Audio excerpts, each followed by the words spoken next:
राम राम पंडित जी। सदा सुखी जाओ, भगवान की कृपा सदा साथ रहे।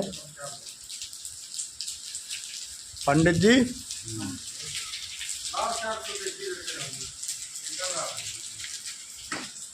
एक बात बताओ। हाँ। जो लोग जा कहता है कि हम बहुत परेशान रहते हैं, हम अच्छे कर्म करे हुए हैं फिर भी हम लोग दुखी हैं, इसके बारे में कुछ संदेशा देना चाह रहे हैं अब जमाने के लिए? हाँ अवश्य बेटा, आपने ऐसा प्रश्न किया है तो हम आपके लिए एक थोड़ा सा दृष्टांत अवश्य सुनाएंगे। सुनाओ जरा, जिससे लोगों को कल्याण हो, लोगों के लिए जानकारी हो। हाँ।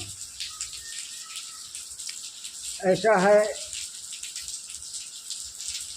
पिछले जन्म के कर्मों से मानुष नर्तन पाता है और करके वायदा राम भजन का जीव जगत में आता है।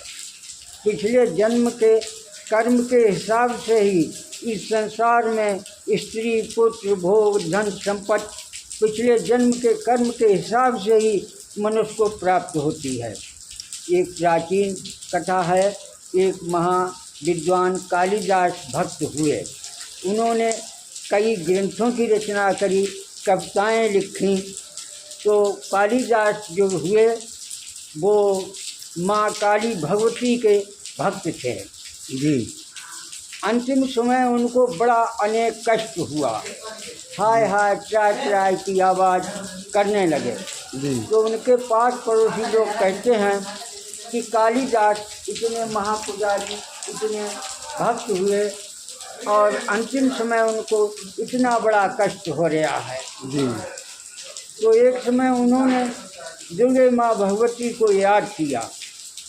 माँ भगवती प्रकट हुई तो उन्होंने कहा, हे माँ, मैंने जीवन भर आपकी तपस्या की, भक्ति की, अंतिम समय मुझे बड़ा अनेक कष्ट हो रहे हैं। तो दुर्गे माँ भगवती ने कहा कि कालिदास, ये तुम्हारे पिछले जन्म का संस्कार है, उसको या तो निपटा लो या बताओ हम आपको ठीक कर दें। तो ये रह जाएगा, ये दूसरे जन्म में तुमको भुगतना पड़ेगा।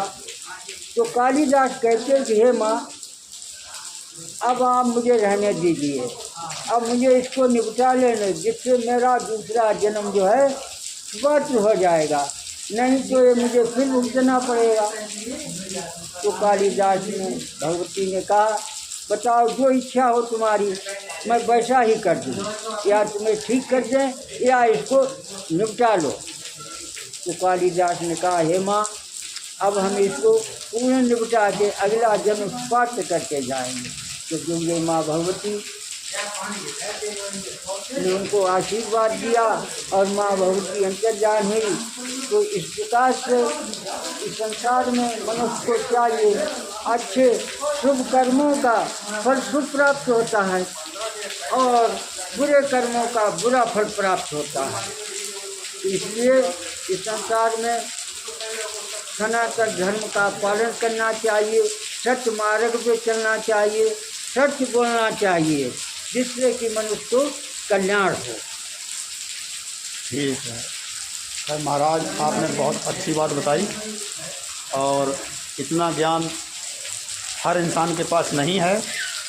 और महाराज बहुत अच्छे आदमी हैं और इन्होंने जो बात बताई है ये बड़े समझने की बात है और बहुत बहुत धन्यवाद।